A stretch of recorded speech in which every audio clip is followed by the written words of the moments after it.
저와 여러분의 삶이 우리 한밭제일교회가 대전 땅이 우리 메르스의 중심이라 불리는 우리 대전 땅이 우리 식구들이 그러더라고요. 우리 어머니가 한번 올라오신다더니 갑자기 안 오신다고. 그래서 왜 그러냐고 했더니 뭐 그냥 몸도 좀 안 좋고 뭐 말을 빙빙빙 돌리시길래 제가 메르스 때문에 그러시냐고 그랬더니 그런 거 아니라고 그렇게 얘기하시지만 그것 때문에 어쨌든 안 올라오셔서 마음이 조금 뭐 섭섭하다기보다는 제 마음이 좀 편합니다. 며느리하고 시어머니 자꾸 만나는 게 안 좋아요. 자, 우리 대전 땅이 우리 대한민국과 조국교회가 우리 세계선교와 세계교회가 우리 이영환 담임 목사님과 사모님 행보가 우리 장자권의 사역이 할렐루야. 우리 옆에 사람 한번 독려하겠습니다. 당신이 있어 안 하는 게 좋을 것 같습니다. 거짓말할 수 없으니까. 당신이 있어 행복합니다. 시작. 네. 남녀가 저 기쁨을 보고 좀 진심으로 이렇게 되죠. 다시 한번 당신이 있어 이 새벽이 아름답습니다. 하나님 말씀 보시겠습니다. 인사를 안 할 걸 그랬습니다. 하나님 말씀 로마서 4장 1절에서 마지막 절 말씀까지.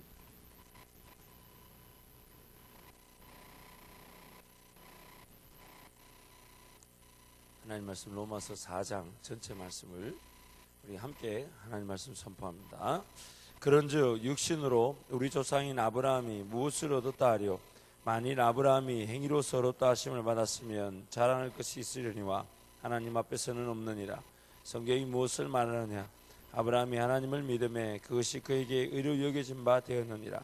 일하는 자에게는 그 삭시 은혜로 여겨지지 아니하고 보수로 여겨지거니와 이를 아니할지라도 경건하지 아니한 자를 의롭다 하신 이를 믿는 자에게는 그의 믿음을 의로 여기시나니 일한 것이 없이 하나님께 의로 여기심을 받는 사람의 복에 대하여 다윗이 말한 바 불법이 사함을 받고 죄가 가려짐을 받는 사람들은 복이 있고 주께서 그 죄를 인정하지 아니하실 사람은 복이 있도다 함과 같으니라. 그런즉 이 복이 할례자에게냐 혹은 무할례자에게도냐? 무릇 우리가 말하기를 아브라함에게는 그 믿음이 의로 여겨졌다 하노라. 그런즉 그것이 어떻게 여겨졌느냐? 할례시냐 무할례시냐? 할례시가 아니요 무할례시니라. 그가 할례의 표를 받은 것은 무할례시의 믿음으로 된 의를 인친 것이니 이는 무할례자로서 믿는 자의 모든 조상이 되어 그들도 의로 여기심을 얻게 하려 하심이라. 또한 할례자의 조상이 되었나니 곧 할례받을 자에게뿐 아니라 우리 조상 아브라함이 무할례시에 가졌던 믿음의 자체를 따르는 자들에게도 그러하니라. 아브라함이나 그 후손에게 세상의 상속자가 되리라고 하신 언약은 율법으로 말미암은 것이 아니요 오직 믿음의 의로 말미암은 것이니라. 만일 율법에 속한 자들이 상속자이면 믿음은 헛것이 되고 약속은 파기되었느니라.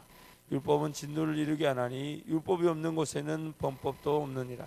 그러므로 상속자가 되는 그것이 은혜에 속하기 위하여 믿음으로 되나니 이는 그 약속을 모든 후손에게 굳게 하려 하심이라.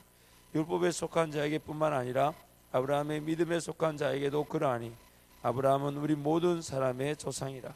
기록된 바 내가 너를 많은 민족의 조상으로 세웠다 하심과 같으니 그가 믿은 바 하나님은 구원 살리시며 없는 것을 있는 것으로 부르시는 이시니라. 아브라함이 바랄 수 없는 중에 바라고 믿었으니 이는 내 우순이 같으리라 하신 말씀대로 많은 민족의 조상이 되게 하려 하심이라. 그가 백세나 되어 자기 몸이 죽은 것 같고 사라의 태가 죽은 것 같음을 알고도 믿음이 약해지지 아니하고 믿음이 없어 하나님의 약속을 의심하지 않고 믿음으로 견고하여서 하나님께 영광을 돌리며 약속하신 것을 또한 능히 이루실 줄을 확신하였으니 그러므로 그것이 그에게 의로 여겨졌느니라. 그에게 의로 여겨졌다 기록된 것은 아브라함만 위한 것이 아니요 의로 여기심을 받은 우리도 위함이니 곧 예수 우리 주를 죽은 자 가운데서 살리신 이를 믿는 자니라. 예수는 우리가 범죄한 것 때문에 내줌이 되고 또한 우리를 어렵다 하시기 위해 살아나셨느니라. 아멘. 이 믿음과 순종이라는 제목으로 그 티모시 켈러라는 분이 두 가지를 얘기합니다. 첫째는 한번 따라하겠습니다. 구원받은 사람은 일하지 않는다. 이 뭔 말이냐면 구원받은 사람이 어떤 계명이나 법이나 율법을 무시한다는 것이 아니라 다만 내가 하나님께서 나에게 베푸신 것에 대해 순종을 내가 뭔가 순종한 것을 내가 일한 것으로 여기지 않는다는 겁니다. 순종을 일한 것으로 여기지 않는다. 무슨 말이냐면 하나님께서 나에게 함께 하시는 그 은혜가 무엇인지를 확인하려고 내가 한번 따라가 본 것을 내가 뭔가 일을 맛보기 위한 조건으로 가치로 여기지 않는다는 거죠. 인생길을 시간을 안 쓴다고 안 쓰시는 게 아니잖아요. 그렇죠? 내 시간이라는 게 내 삶이라는 게 내가 안 보내고 싶다고 안 보내지는 게 아니면 반드시 우리는 걸어가야 된다는 것이 전제되어 있다는 것입니다. 근데 반드시 걸어가야 되는데 길이 보이지가 않는데 길이 이렇게 보이는 길이 나타날 때 그걸 따라가는 것을 내가 뭔가 이랬다고 말할 수 있을까요? 아니면 내가 길을 몰랐던 것인데 가르쳐 주셔서 감사합니다 하고 감사하면서 걸어갈까요? 감사하면서 걸어가는 길을 내가 내 힘으로 걸어왔네라고 말하지? 이렇게 대답을 말하지 않습니다. 그래서 오늘 우리는 구원받은 사람들은 일하지 않습니다. 내가 뭔가 일한다고 느끼는 순간 내가 이미 뭔가 다른 길로 가고 있는 거예요. 그래서 그리스도인들은 순종하기를 멈추는 것이 아니라 구원받기 위한 순종을 그만두는 것이다. 그래서 좀 더 이렇게 표현을 하면 좋을 것 같아요. 자꾸 이제 그림을 그리는 이유가 뭐냐면 여러분의 이해력을 돕기 위한 것입니다. 자, 하나님께서 우리에게 구원을 베푸실 때 나에게 없는 구원이 일어났는데 우리는 자꾸만 구원 전에 어떤 조건이나 어떤 일함, 어떤 나의 역할에 대한 이 오해를 가질 때가 많습니다. 그러나 이 모든 것에 다 아무런 소용이 없다는 거죠. 오늘 나에게 구원을 베푸신 것은 이제 나타날 새로운 삶, 새로운 길, 새로운 방식의 삶을 위한 시작점입니다. 시작점. 그럼 항상 우리의 시작점은 뭐냐? 내가 뭔가 하나님 앞에 나아갈 때에, 하나님 은혜를 누릴 때에, 하나님의 사람처럼 살아갈 때에, 하나님 나에게 주신 지혜를 구할 때에 내가 뭔가 이런 일 저런 일을 하고 난 다음에 얻겠다라는 욕심을 내려놓아야 한다는 거예요. 항상 잊지 마셔야 될 게 우리란 존재가 이렇게 있다 칩시다.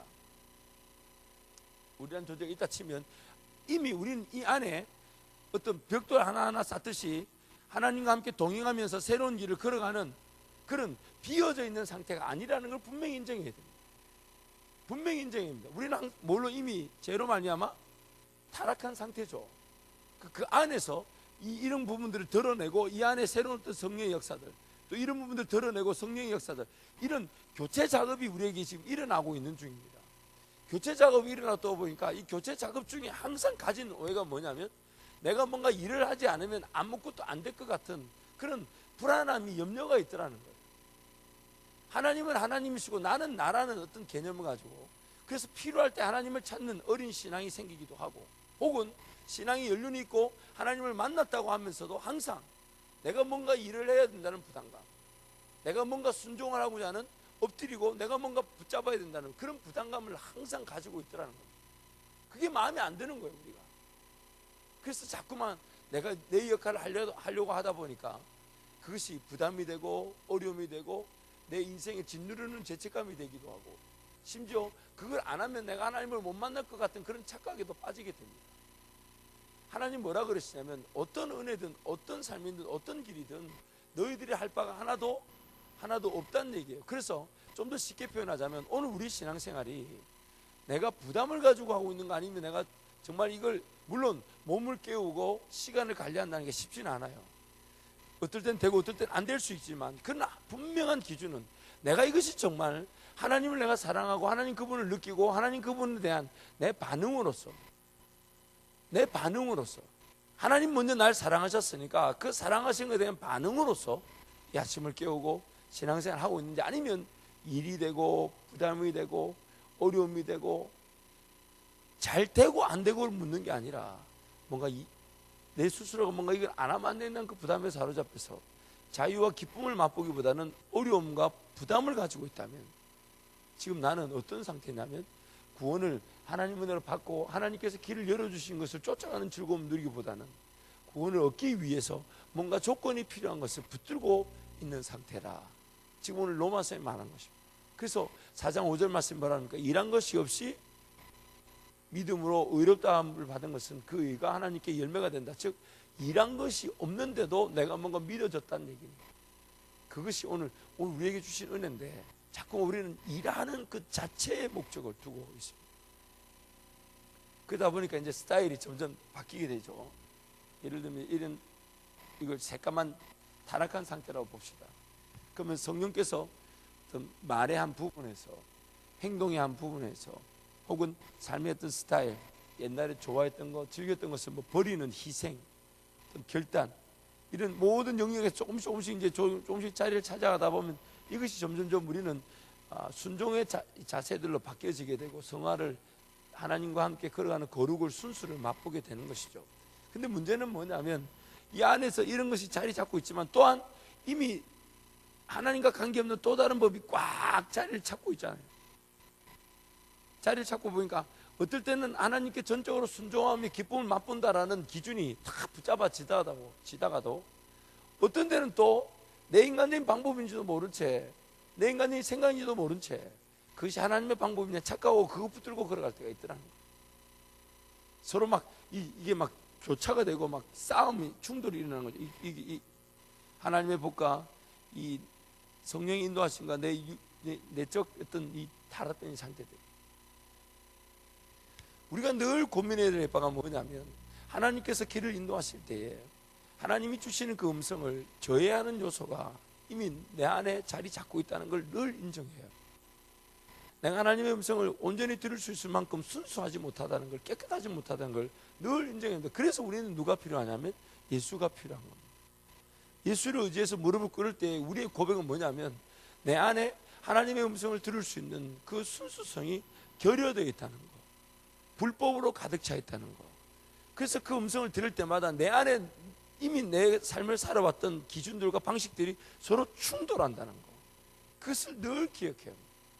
그래서 적절한 타협점을 만들 때도 있고, 적절하게 따라가다가도 또 내가 그 하나님을 따라가는 게 마음에 들지 않으니까 전혀 엉뚱한 내가 원하는 것을 따라가면서 하나님을 따라가는 줄 착각하는 것입니다. 그래서 늘 이 두 가지 양극단의 기준을 가지고 있어야 합니다. 내가 뭔가 하나님 알아서 하시겠지라는 생각으로 하나님께 다 맡겨놓듯이 혼자서 버려진 존재인 것이냐, 내버려 둘 것이 아니다. 하나님께서 무엇을 계획하시고 무엇을 인도하셨는지를 쫓아가고 순종하고 따라가고자 항상 순종의 자세를 가져야 된다. 적극적인 순종의 자세를 가져야 된다. 이것이 첫 번째 우리의 자세가 되게 되고, 두 번째는 또 이쪽 극단에서 내 힘이 너무 들어가다 보니까 하나님께서 나에게 말씀해 주신 그 방식이 내 힘의 방식과 충돌해서 섞여버리고 타협점을 이룰 수가 있다. 그래서 항상 내 힘을 빼는, 그래서 여러분 우리의 삶의 기준이 뭐가 되어야 되냐면 기쁨과 즐거움과 쉼과 자유가 되어야 됩니다. 쉽고 가벼운 일이 되어야 됩니다. 무겁다는 얘기는 이미 내 힘이 바짝 들어가 있다는 얘기예요. 아예 무거움조차 느끼지 않을 만큼 걸어가고 있다면 하나님께 무언가 툭 던져놓고 내 방식대로 내 마음대로 살아가고 있다는 것일 수도 있습니다. 그래서 이게 걸러내는 작업이 지금 우리 가운데 일어나고 있죠. 참 아이들처럼 태어나자마자 기는 법, 이제 엎드리는 법, 뒤집는 법, 기는 법, 이런 것들부터 배워나가는 삶이라면 너무 좋겠어요. 근데 우리는 이미 걷는 법을 알고 있는데 잘못 걸어가고 있고, 내가 뭘 먹는 법을 알고 있는데 잘못 먹는 법을 알고 있고, 내가 뭔가 살아가는 법을 알고 있는데 잘못 살아가는 법을 이미 알고 있기 때문에 하나님의 그 분명한 새로운 새 생활, 거듭남의 삶을 제대로 걸어가지 못하는 것입니다. 그래서 항상 잊지 말아야 될 것이, 아무리 내가 많은 열매를 거뒀다 할지라도 그 열매가 오늘부터 또 하나님과 함께 걸어갈 그 길에 기준이 되지 못합니다. 기준이 되지 못합니다. 수많은 것들 내가 맛보았다 할지라도. 오늘 본문 말씀에도 사도 바울이 강조하는 게, 유대인들이 강조하는 게 뭐냐면 이거죠. 할례가 과연 조건이냐, 하나님과 함께 동행하는 새 생활에 할례 받는 게 조건이냐, 조건이 아니냐는 문제입니다. 할례가 뭐죠? 그 남성의 성계의 표피를 자르는 거죠. 그래서 하나님의 백성됨이라는 표시를 하는 건데, 그 할례가 과연 하나님의 백성다운 새로운 삶의 조건이냐, 그렇지 않냐를 지금 묻고 있습니다. 아브라함은 할례를 받고 난 다음에 백성이 됐나요? 아니면 하나님께서 인도하시고 난 다음에 할례를 명하셨나요? 하나님이 아브라함을 다 인도하시고 난 다음에 할례를 행해서 그 표시를 하시니 무슨 말입니까? 아무것도 없는, 가치가 없는 자들에게 구원을 주시고 난 다음에 첫 번째 걸음걸이로, 자 이제 너는 내 백성이니까, 자 너는 내가 이제 시작했으니까 이제 내 백성단 표시를 하자라고 한 게 그 할례였단 말이에요. 그 할례였어요. 이해가 되십니까? 그런데 지금 유대인들은 네가 구원을 받았냐? 그러면 할례를 해야 된다. 하나의 조건으로 제시하고 있다는 거예요. 나중에 갈라디아서 가보면 이 유대인들이, 예수 믿는 유대인 그리스도인들이 복음을 전한다 하면서 계속 그 이방인들한테 헬라인들한테 그 할례를 자꾸 요구하는 거예요. 그걸 자꾸 요구하니까 이 사람들이 혼선이 있는 거예요. 내가 지금 하나님 은혜로 거듭났는데, 시작됐는데 할례를 안 받으면 안 되는 것처럼 분위기를 만들어가니까. 물론 우리 교회 안에는, 현대 교회의 이 로마서는, 현대판 율법주의는 하나님께 너무 막 던져놓듯이 막 던져놓는 것이 문제죠. 대부분 너무 일을 안 해서 문제지, 자기 힘이 안 들어가서 문제지, 자기 힘이 들어가서 문제인 경우는 글쎄요, 이 자리에 앉아 계신 우리 청년들 제가 볼 때 없는 것, 단 한 명도 없어요. 제가 볼 때 자기 힘을 넣어본 사람이 별로 없어. 뭘 하나님을 사랑해서 순종해 본 적이 있습니까? 하나님을 사랑해서 희생해 본 적이 있습니까? 참고 견뎌 본 적이 있습니까? 그런 게 별로 없기 때문에 사실 이 말씀이 그대로 닿고 이해가 될지 몰라도 이 유대인들한테 끊임없는 갈등이에요. 하나님을 섬긴다. 여러분 보세요. 만약에 율법을 주신 것이 하나님의 백성, 법을 뭘 지키고 뭘 따르고 뭘 이렇게 나타내서, 그래서 거짓말도 안 하고 간음도 안 하고 또 이웃의 것을 탐내지도 않는 이런 것들이 만약에 하나님이 조건으로 주신 법이라면, 너희들이 그걸 해야만이 내 백성이 될 수 있다라는 조건으로 주신 법이라면, 첫 번째, 이 자리에서 예배를 드릴 만한 사람이 있을까요, 없을까요? 없죠. 뻔뻔스러움을 감추고 예배를 드릴 만큼 강심장인 사람은 없습니다. 근데 하나님이 그거를, 하나님의 관계 시작을 위한 법으로 주시지 않았어요. 법으로 주실 것 같으면 언제 주셔야 되냐면 유월절 어린 양과 홍해 가르기 전에 주셔야 됩니다. 유월절 어린 양의 피로 그 장자들, 애굽의 장자들을 죽이기 전에, 이스라엘 백성들을 보호하시기 전에 법을 줘서, 자 너희들이 이걸 지키면 내가 장자의 그 죽일 때에 너희들을 죽이지 않겠다. 홍해를 가르길 때에 너희들을 보호할 때에 다른 애굽 백성들 죽일 텐데 그때도 내가 너희를 죽이지 않겠다. 하나님이 하나의 법을 주실 때에 그것을 하나님과 관계를 위한 조건으로 주셨다면, 그 조건을 주셨다면 유월절 어린 양과 홍해 가르기 전에 주시고 그걸 따르나 안 따르나를 먼저 봐야 되겠죠. 근데 하나님 그 유월절을, 율법의 말씀 언제 주셨냐면 유월절 어린 양, 홍해, 만나, 반석의 물, 백성에게 베푸실 모든 은혜 다 푸시고 저 밑에 시내산에 갔을 때 그때 주셨어요. 왜 주셨냐? 야, 이제 내가, 하나님 율법을 주신 이유는 내 백성이기 때문에 너희들이 지켜라라고 주신 게 아니라, 내가 내 백성이기 때문에, 너희들이 내 백성이기 때문에 이 율법까지도 내가 내 백성답게 빚어가기 위한 나만의 결과로, 계획으로 주신 겁니다. 그래서 그런 법을 주심으로써 관계를 지키게 하시고, 관계를 지켜나가심으로써 그 관계를 지켜나가는 그 백성들이 자연스럽게 하나님과의 관계가 지켜지는 것으로 사람과의 관계 속에서도 원만하고 깨지지 않는 관계를 보여주시고자 율법을 주시고, 좀 더 쉽게 표현해 보겠습니다. 오늘 저와 여러분의 삶에 뭘 하나님과의 관계에서 지켜야 되는 게 있고 부담스러운 게 있다면, 그리고 한참 더 나가서 하나님 그분 앞에 무릎을 꿇고 은혜를 구하는 것에 혹시 다른 요소들이 있다면, 내가 이미 그 요소들을 하나님의 그 구원의 자리에 나아갈 때 조건으로 삼고 있는, 내 힘으로 먼저 해보고 난 다음에 하나님을 한번 섬겨보겠다고 스스로가 말하고 있는, 내 본성이, 내 의도와 내 목적이 없다 할지라도 내 본성 자체가 네가 할 건 네가 하고, 그리고 최선을 다할 건 최선을 다하고, 심지어 이렇게까지 세상을 사는 방식은 세상을 사는 방식이니까 그건 그대로 살고, 그 나오는 부가가치나 소산물을 가지고 하나님께 예배하라는, 나도 모르는 사이에 나도 내 율법을 가지고 지켜가고 있는 거예요.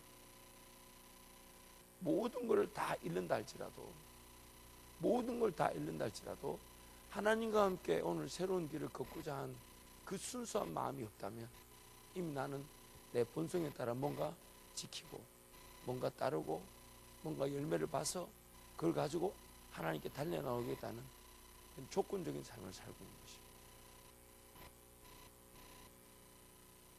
뭔가 내가 하나님 앞에서 언제든지 모든 걸 다 내려놓습니다. 하나님, 지난 평생의 삶을 이렇게 살아왔다 할지라도 지금 이것을 20년 30년 이루어왔던 것을 오늘 내가 다 잃는다 할지라도 하나님 오늘 다시 새롭게 걸어가자 하시면 그 새롭게 걸어가는 일에 맡겨드리겠습니다.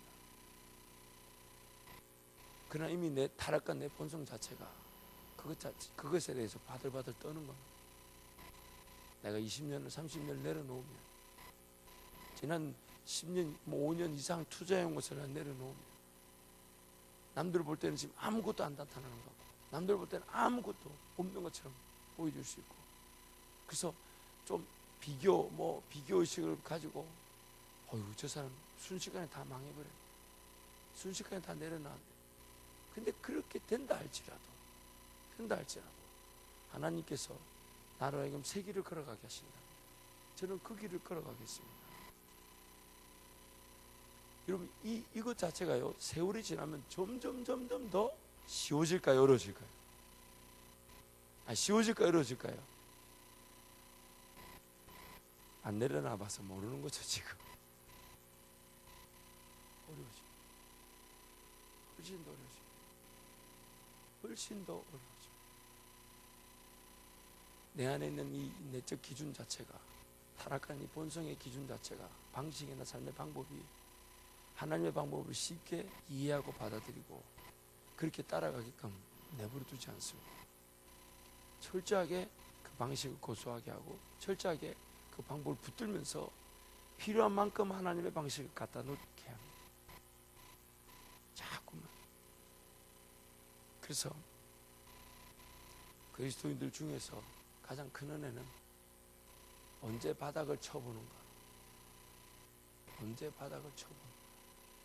삶이 와장창 끼어질 만큼 모든 것이 소용없다는 것을 깨달을 만큼 언제 바닥을 쳐보는가. 그게 그리스도인들 인생의 가장 큰 은혜입니다. 왜냐하면 하나님의 사람들이 바닥을 친다 해서 결코 망하지 않기 때문에. 그리고 바닥을 치는 그 순간 전적으로 완전히 비어진 것처럼 하나님만 붙들고 걸어갈 것이기 때문에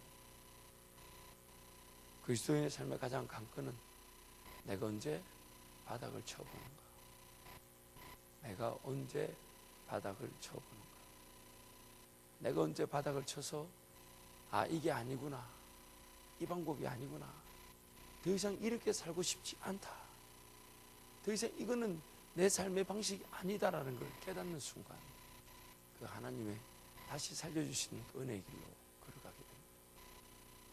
어쩌면 수치를 당할 수도 있고 조롱을 당할 수도 있고 세상 모든 시선이 나를 이해하지 못할 수도 있습니다. 그러나 그 바닥을 치고자 하는 마음, 지금 내가 뭔가를 바라고 있는데 그것을 하나님 주실 수도 있고 안 주실 수도 있고 혹은 하나님 안 주셔도 됩니다라고 고백할 수도 있죠. 왜냐하면 그 너머엔 또 하나님이 나에게 베푸실 더 큰 은혜가 있을 것이니까. 반드시 꼭 내가 받아야 될 은혜가 있을까요, 없을까요? 없습니다. 이미 우리는 은혜를 다 받았습니다. 하나님 우리와 함께 하신다는 은혜를 다 받은 자들입니다. 그런데 우리 손에서 뭔가 더 많은 걸 은혜를 보고자 하는 욕심이겠죠. 내가 원하는 걸 누리고자 하는 욕심이겠죠. 내가 받고자 하는 걸, 내가 이루고자 하는 것을 이루고자 하는 욕심이겠죠. 그런 걸 다 내려놓을 수 있는 근거가 뭡니까?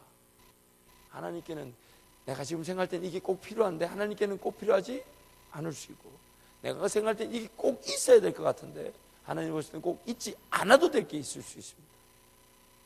그걸 내려놓는 거죠. 그리 아니하셔도 하나님은 그 다음에 제 길을 인도하십니다. 제 삶을 하나님 놓지 않고 계십니다.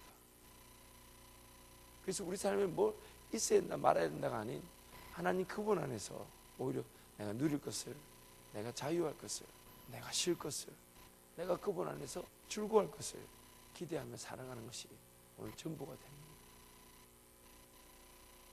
그래서 오늘 우리 삶은 내가 하나님 안에서 자유하고 있는가, 아니면 하나님을 섬긴다고 하면서 세상의 방식을 고수하고 있어서 벌벌 떨고 있는가.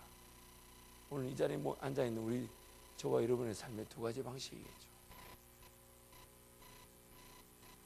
오락오락하지 않은 이 육신이 결코 우리를 만만하게 내어주려고 하지 않을 겁니다.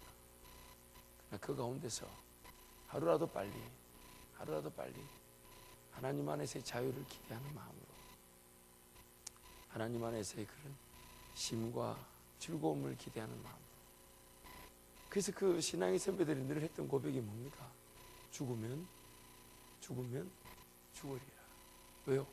하나님 안에서 하나님을 확인하고자 바닥을 치는 것만큼 확실한 방법이 없습니다. 하나님 안에서 모든 걸 내려놓고 바닥을 치는 것만큼 하나님의 살아계심을 확인할 수 있는 분명한 방법이 없습니다.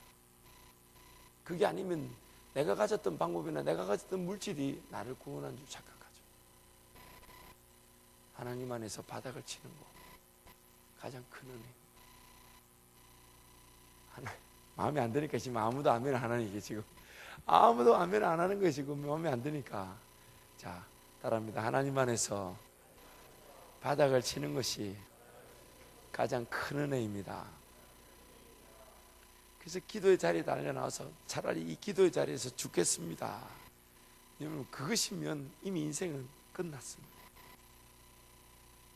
끝났다는 말은 둘 중에 하나입니다. 진짜 그 자리에서 기도하다가 주님 만나든지. 이게 마음이 안 드는 거예요. 이게 마음이 안 드는 거예요. 오늘이라도 낮이나 밤이나 주님 생각, 잘 때나 깰 때나 주님 생각한다는 우리 찬양이 진정한 고백이라면, 정말 내 인생이 온전히 바닥을 쳐서 내가 아무것도 일하지 않았기 때문에 인생이 지금 살아왔던 모든 게 무너지고 망하더라도, 그리고 내가 기도하는 자리에서 내 인생이 정말 끝이 나서 호흡이 끝나더라도 그것이 하나님 앞에 가장 귀한 은혜인 줄 안다면, 그것이 가장 귀한 은혜인 줄 안다면, 그 위에 삶은 어떨 것 같습니까? 둘 중에 하나겠죠. 천국에서 주님 만나든지, 아니면 이 땅에서 정말 주님과 함께 주님의 방식대로만 살아가든지. 매 순간 기도의 자리에 달려나와서 하나님, 나는 기도하면서 죽겠습니다, 하나님 만나면서 죽겠습니다 하라고 주님께 달려나온다면, 사실은 제가 이런 설교도 옛날에 못했어요. 왜냐하면 진짜 사람들이 그렇게 나오면 어떡할까라는 두려움이 있었어요. 그래서 삶을 다 전폐하고 달려나와가지고 기도하다가 오늘 삶을 마무리합니다 이러고 확 다 나오면 어떡할까 정말 고민이 돼서 제가 이 설교를 못했어요. 근데 그게 그렇지 않더라고요.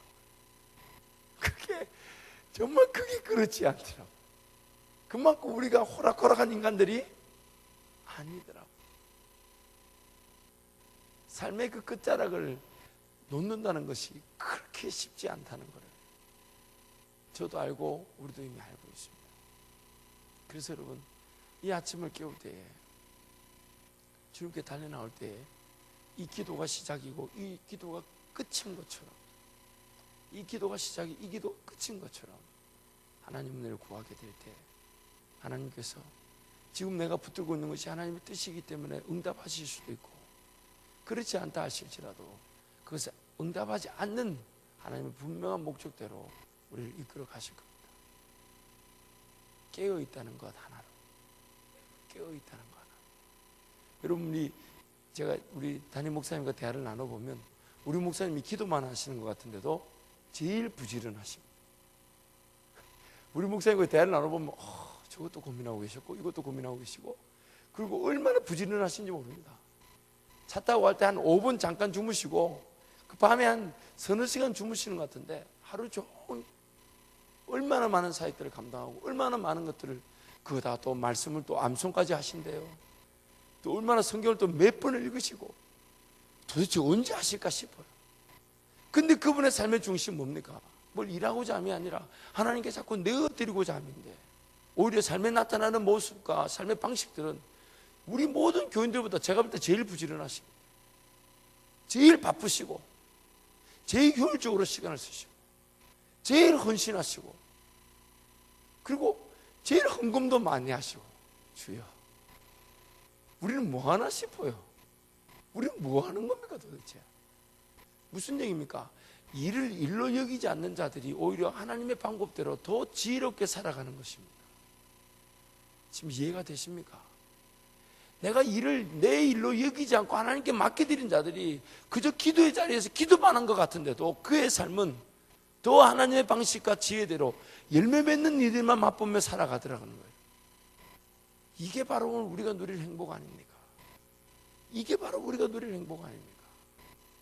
삶의 어떤 분명한 순간에 쉬어야 될 때 쉴 줄 알고, 주님 가자하실 때 순종하며 걸어갈 줄 알고, 주의 은혜를 맛봐야 될 때 은혜를 맛보면서, 그러면서 어떤 것도 내가 지켜야 된다, 내가 보호해야 된다, 내가 이걸 일으켜야 된다 부담 없이 살아가는 거, 이 얼마나 은혜입니까? 일한 것이 없이 하나님을 믿음으로, 하나님 그 믿음을 의로 여기신다. 일한 것 없이 하나님을 믿었는데 하나님 그 믿음을 의로 여기신다. 그 하나님께 모든 것이 시작이자 끝이라는 얘기죠.